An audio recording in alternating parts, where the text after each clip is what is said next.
Everything's ready.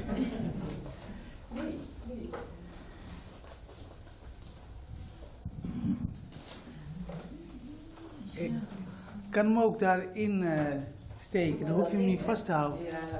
Zullen we dat maar doen? Zie je wel iets meer aan mijn plekje gevonden? Ja.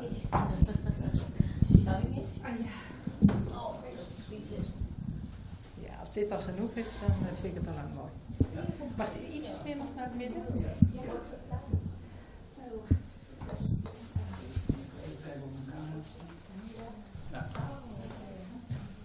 Okay. Well, it's 5 past, and there's also coming someone else, as far as I know. So I hope she will come at some point. If not, I'm going to talk and talk and talk. Well, okay. I'm Jacqueline Alders, and the topic of this session is learning from the world's leading women. I'm a tour guide to The Hague, and it means here I do city walks and bicycle tours. And one of the themes I have on my list of tours is The Hague's top women, because here in The Hague, over all the years of the history that I'm telling about, there were many interesting women living and working, and many of those women did something that changed, well, at least their own personal lives, but very often they also did things that were essential to the lives of other people. And, well, I'm telling some of the stories that I tell during my tours, and I'm just doing it indoors. And so there's no street noise, and hello, welcome. Please take a seat.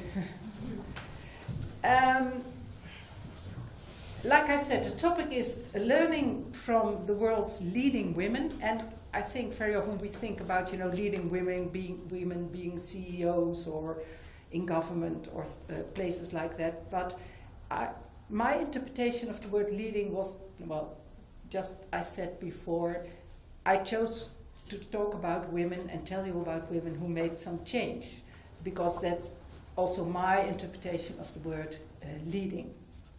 So, to start with, I'm going to talk about a lady called Elizabeth, I have to say it in Dutch, Perk, P-E-R-K. Maybe in English you would say Perk, but that doesn't sound very friendly. Elizabeth, and for her friend she was called Betsy. And I take you back to the second half of the 19th century, so, over 100 years ago. And in those days, at least here in the Netherlands, but I guess all over Western Europe, if you were a woman or a girl from middle class stock, there was only one destiny in your life. Any idea what? Marriage. Well, you could say you had two destinies. You had to become a wife and you had to become a mother. So, you could, of course, combine those two destinies. So it meant that, you had to get married, whether it was a love match or not. If you didn't marry, you would become a spinster, and you would be a hazard to, at first your father and then later on your brothers, because then they had to take care of you. Betsy was engaged at one point, but it didn't work out. So she thought about her own life and also the life of her sisters, you could say, although I don't think these words were so much used in those days. Being of middle class and having this destiny, to get married, women were very poorly educated. Their families did have the means to educate them, but it wasn't deemed to be important. The boys were educated, they had to go and be professional persons or, work in government or things like that. Girls, they were taught to speak French, to play the piano, and needlework, because, that was a very good pastime for women. If you could do some wonderful embroidery or well, maybe things like we see here on the wall. And Betsy came up with an idea. She thought, okay, if we want to make a living as, you know, women that are not supposed to work, why not use this skill, pretty much the only skill we were taught when we were growing up and being girls. So she started a movement for women to sell all this needlework, which was, well, in those days, I mean, to us maybe it sounds, you know, okay, it's just something you do, but in those days that was very revolutionary. Mm-hmm. So she started this organization and the women started to sell their produce. And although it was not a lot of money, but they made money from it. It caused a scandal because, you know, oh gosh, these middle-class ladies, they are selling their wares, you know, they were supposed to stay indoors and not telling the world about their skills. Within this organization, there was also a division because there was some discussion going on about shall we put our names to, you know, shall I, if I've embroidered something, shall I put a tag on it with my name, you know, this is made by and sold by, well, Jacqueline in my case. That was even more disputable because then, you know, the brothers and fathers would be very much embarrassed because everybody would know, oh, your sister, you know, she's selling her products.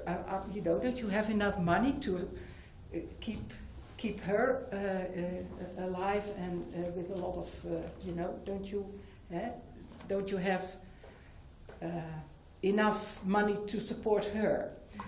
So there was a separation within the organization, but later on they came together again. And to this day, this organization still exists. It's called Arbeid Adelt, and they also have another name, Arbeid Adelt Tesselschade, sorry for the Dutch, but that's the name it is called. And they have a shop, and it's very nearby. Mm-hmm. If you go this way, there's a street, unfortunately there's roadworks going on. You go to the right, you pass the Royal Palace, and then in the street on your left you will find a very small shop where there are wonderful products on sale, you know, all made by hand by ladies all over the country, or at least here in the area. So if you want to bring something home, you know, you are, no doubt, don't know how long you will be staying here, but no doubt you will like to buy a souvenir or something like that, please go to that shop and spend your money there. Because this organization is still alive and kicking, and they, over the years, they put a lot of money aside, and it's in a fund now, and they support women, especially young women, when they need money for their further education. So if you look on their website, and, well, if you like, you know, give me your card or your email address and I'll send you a link to that website. That was not possible. Then you will see, you know, what they are doing. And that I looked on it this very morning, you know, to prepare myself. And I saw photographs and small stories of girls that were supported by this trust fund in order to make it possible for them to be educated.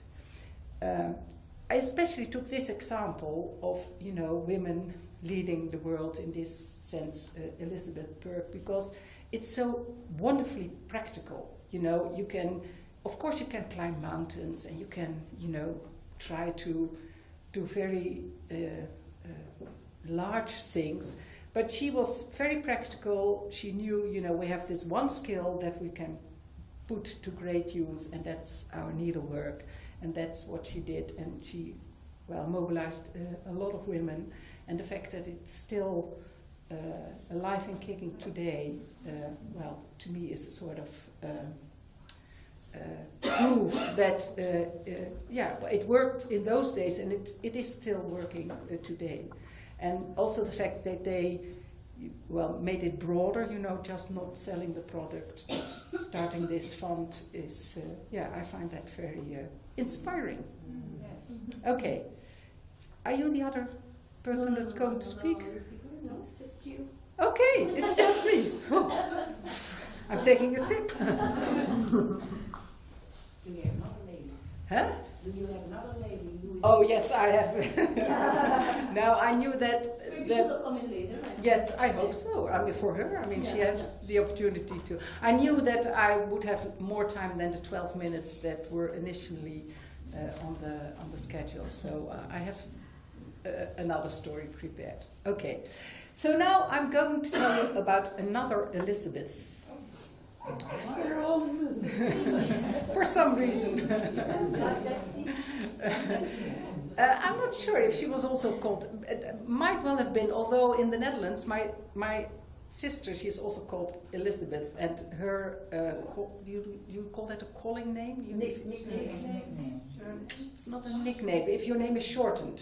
You know, like James, and we know Liz is a nickname for Elizabeth. but it's a nickname. That's what we say. Okay. And if you answer the phone, oh yeah, you don't say anything if you pick the phone. We always use our names when we pick up the phone. Okay. Aside from that, I'm going to tell you about Elizabeth Brugsma. Well, you know it's Dutch, so there's a in the name, as in so many Dutch words. She was a physician, so she was a doctor, and she worked and lived here in the Netherlands during the Second World War. I don't know how many of you know what happened to the Netherlands during the Second World War. A very short introduction, you could say. At the 10th of May 1940, the Netherlands were invaded by Nazi Germany, and the country was occupied. Towards the Dutch people, the Germans at first were very friendly. We were considered to be a brother German tribe, and so they were very sure that, you know, we were, over time, all the Dutch people would be would learn that, you know, Nazism was, you know, the way to do things. There was one exception, of course. Not all the residents of the Netherlands were they were not favorable toward all our residents, because we had also a Jewish people who were from Jewish descent, many living here in the Netherlands for 100 or maybe 200 years. But very early during the war, the persecution of Jews started, and later on the boys and men had to go to Germany to work. So, you know, there were all things going on that where the Germans tried to deport people in several different ways. Elizabeth Brugsma became a member of the resistance, and her contribution was quite, well, you could say unusual, in the fact that she used her position as a physician to help other people.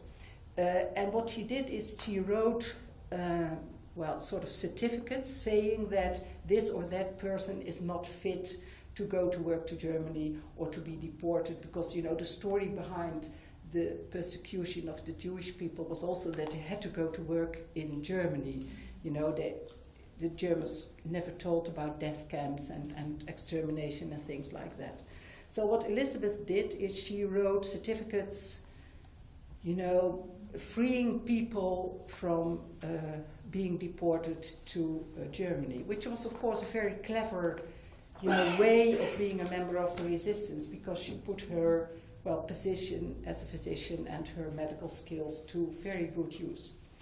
But, unfortunately, one day people were sitting in a tram and they were talking about the fact that there was this doctor helping people. I'm not even sure if one of those people was, you know, one of her patients that she wrote a certificate for.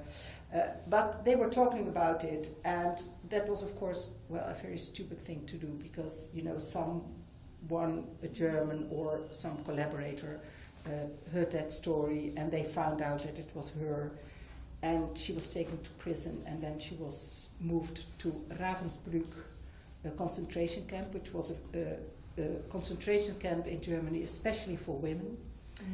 And she stayed there for the rest of the war, and unfortunately she perished on 2 or 3 days after the camp was liberated. And that's, well, it happened with more people, unfortunately, because you know that many people were very ill and malnourished, and you know, the fact that your camp is liberated and there's now food, well, it didn't save everybody from dying anyway.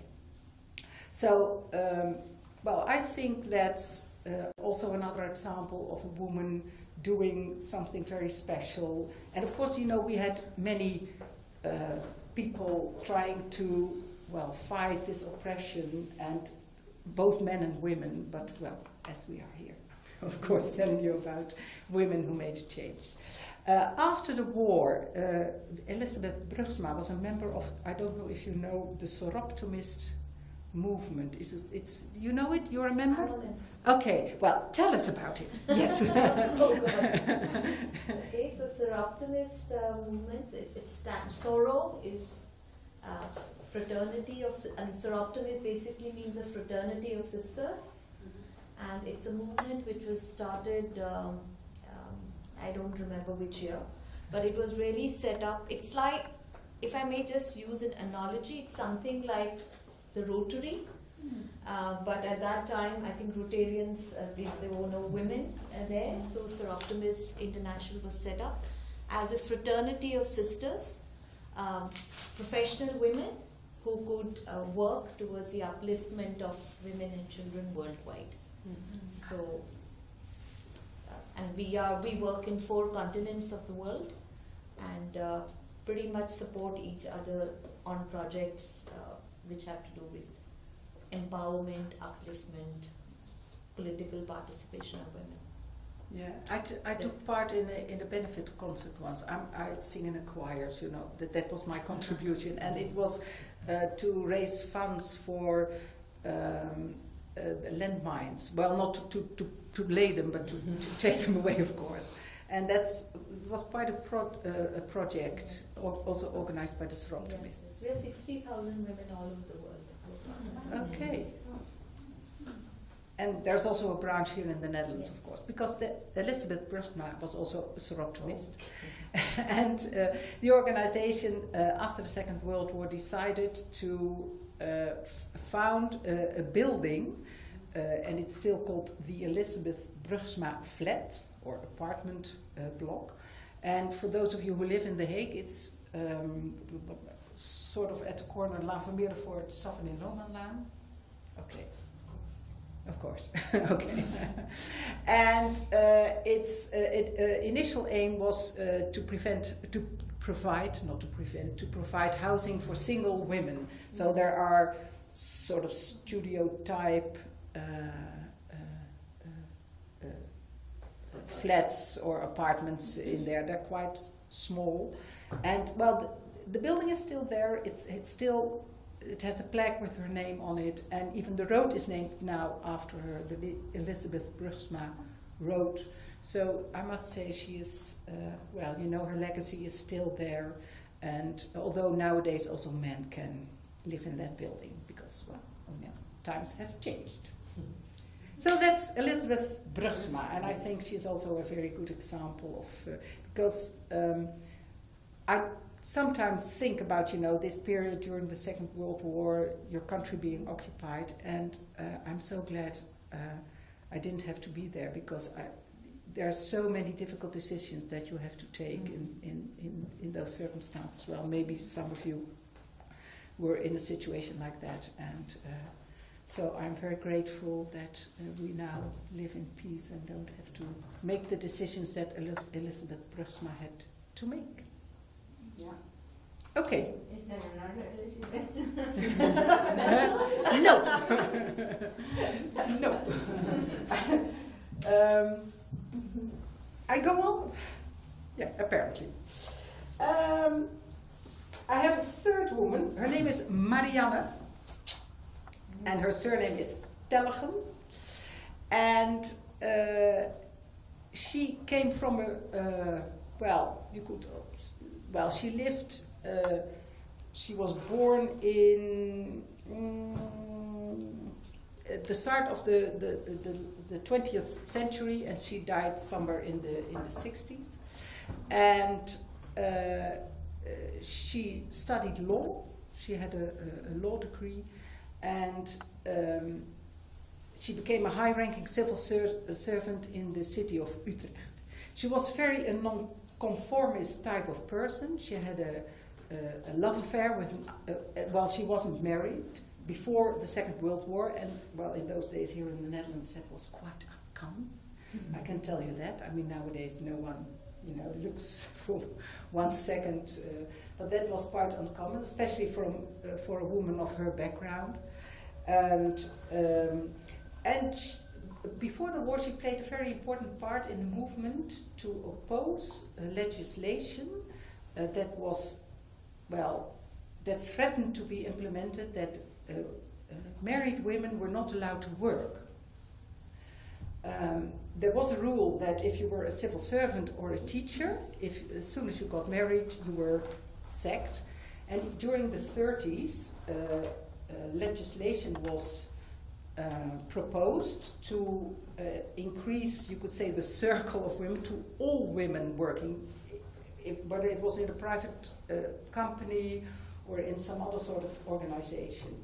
There were two reasons for this legislation. The one was a very, let's say, from principle, a woman's place is, well, like we discussed before, you know, she has to be at home, she has to take care of her husband and her children. And the other reason was it was after the Great Depression, so there was a lot of people were out of work, so you know there were not many jobs, and the idea was that okay, if we have a job, it has to be immense, you know. It's very. So there was some sort of rationality. You could say, you know, if you have, let's say, 5 families, and you would like to distribute the jobs that are there evenly amongst those families. And the idea was if we give all the jobs to the men, then we are certain that we will well, have an honest division of labor.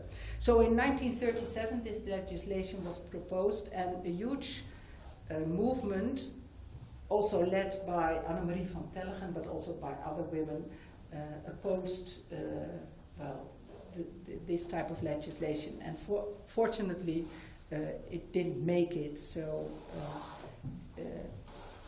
there wasn't a law that made sure that women, as soon as they got married, that they were sacked. By the way, the legislation for civil servants and women was only changed at the end of the 1950s. So when I started to work, I had female colleagues who told me that when they were younger, they had to quit their job as soon as they got married. And well, of course, they returned after their kids had grown, and then they could re-enter the labor market, so to speak. So that was one of the wonderful things that Marianne Tellegen did for, well, women in the Netherlands. During the Second World War, she also became a member of the resistance. She did so in her hometown of Utrecht, and it was quite funny because she was living at a street where there were many offices of German officials, and they were never aware of the fact that a very important member of the resistance, she was a very good organizer, were living next door, and they never found out. They knew some such person existed, but they didn't know that, you know, they could see her sort of every day when she left or entered her home. After the war, she was appointed by then Queen Wilhelmina to be the director of one of, well, an office. It's called the Queen's Kabinet van de Koningin, for the Dutch people here. It's a very small office that assists the Queen, or nowadays the King, in its function by preparing state visits, by being an intermediary between the head of state and the ministers, and so it was, well, quite a central role. By choosing Annemarie Tellegen, Queen Wilhelmina did something unusual again, because first of all she was the first woman, and I hate to say it, up until now the only one to have to be in that position. She wasn't an aristocrat, you know, she was a civil person, and of course she had this background of the love affair and the fact that she was a nonconformist. But then Queen Wilhelmina, she spent the duration of the war in London, and in that period of time she became convinced that, you know, being an aristocrat was not important, merit was much more important, and especially she had very high regards for the people who were in the resistance during the Second World War. She was also, sometimes she is quoted to have said, you know, the resistance people are the new aristocracy. So, well, okay, that was her new view on the world. So Marianne Tellegen was the first person to, and the first woman to be in such an important function and to play a very, although she was a civil servant, she also played some sort of role in political life in the Netherlands during the 50s and early 60s. So to me she is also an example of someone who, well, like I said, she was first in the movement to make sure that, you know, although you were married, you could still keep on working. And, well, like Elisabeth Brugsma, she decided to become a member of the resistance, and then later on she was able to have to become a high-ranking civil servant and, well, to be of good use to this country. So that was my third example. And now, well, it's 5:30. Maybe you could ask other people if they have examples? Yes, good idea. Someone wants to share a story. Yes, please do. Yes. Do you, well, maybe you yourself. I actually didn't. I didn't have any idea of sharing. I just thought maybe other people. Let me think.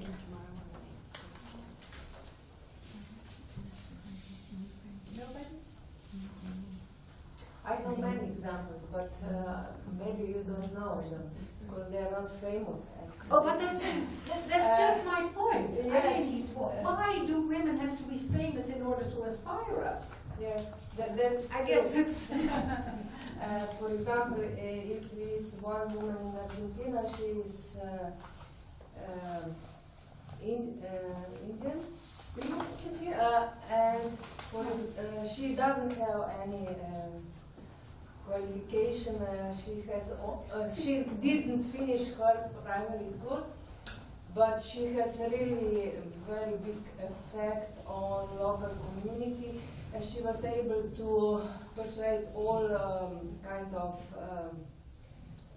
powerful men and government to give her money, and she now built a really very big community with very good schools, and she was they gave money for local roads, for local environment, for all kinds of things which was not there. She was living in an area of north of Argentina, and she's really one example. They said she's a queen of local people, and she's a role model, like example. And I was very grateful that I met her, and she's really very powerful. And she has a lot of followers, a lot of people who wants to work with her without any money, because she tried to work as a community, as a voluntary work, and they really built incredible things for local community and for development of people and for kids from very low age or early age until student. and they managed to finance some students to go to Buenos Aires, which is really, for this kind of people, it's a really big challenge for it. Yeah. So it's one of example, and I'm very proud that I met her, and it's really powerful to have such a woman who doesn't care about the education, about these kind of things, but it's trust, which is very kind of tool he managed, and is really great read to make and build trust. So, just one example. A warm welcome to you. Somehow, I'm the only speaker in this session, and I've talked for almost 30 minutes. So, and since this is about learning or getting inspired by leading women, we decided to give other people the floor, whether they can share some wonderful examples with us. I don't have a story about anybody, but I agree that it's really important to acknowledge leaders who aren't famous. Yes. Right? So just sort of like the everyday women that are doing amazing things. And I'm interested if anybody has examples of how you recognize or acknowledge women in your communities who aren't famous, because we could all learn from that. Okay, go ahead. Okay, because you are specifically asking for these women who are unknown and can be seen as heroes. I'm from Suriname. We came here in the 70s, and my ancestors are went as indentured laborers from India to Suriname. They worked on the Suriname was after the abolition of slavery. They had no laborers, so they got laborers all over the world, from Indonesia, from India, from China, and they all went to work on the plantations in Suriname. So one of these women, she was an immigrant. They came, the laborers came they were forced to come to the country, to the Caribbean, and they came very young. They were in their 20s, 1820s, when they went to Suriname by boat. It was a very long journey, and actually the indentured laborship there in Suriname was it was like slavery. The only difference was that slaves were they were owned by their owners, and the indentured laborers were not slaves. They had a contract, but they worked like slaves. You could consider that as slaves. And then there was this woman. You know, when there is a lot of oppression, where there's oppression, there is resistance. And a lot of resistance hasn't been, sometimes resistance is resistance, but you don't see it like that. It's just putting, don't cook good, or, it's a kind of hidden resistance from women. And this woman, she was the only woman in the indentured laborer period that led uprising. Because the circumstances on the plantations were so bad that they didn't pay the laborers enough with money, so and they were traumatized by if they didn't want to work, and so she was the only Indian woman, and that was very special during that period, that an Indian woman led uprising, and she was shot at the uprising. And now here in the Indian community, we have this project on hidden heroes. And the youngsters in the community, they did a crowdfunding and they organized a statue for her in Suriname, in the capital city, Paramaribo, near the old governor house.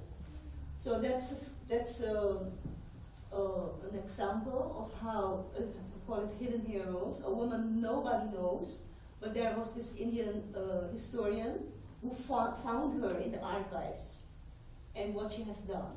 And then we made her, we showed her, this is a woman nobody knows. There's always the men heroes, but she led an uprising, one of the few in the Caribbean, and then there's a statue in the middle of the center of Paramaribo. So that's just, and I forgot to tell her name. Her name was Jani Tetri.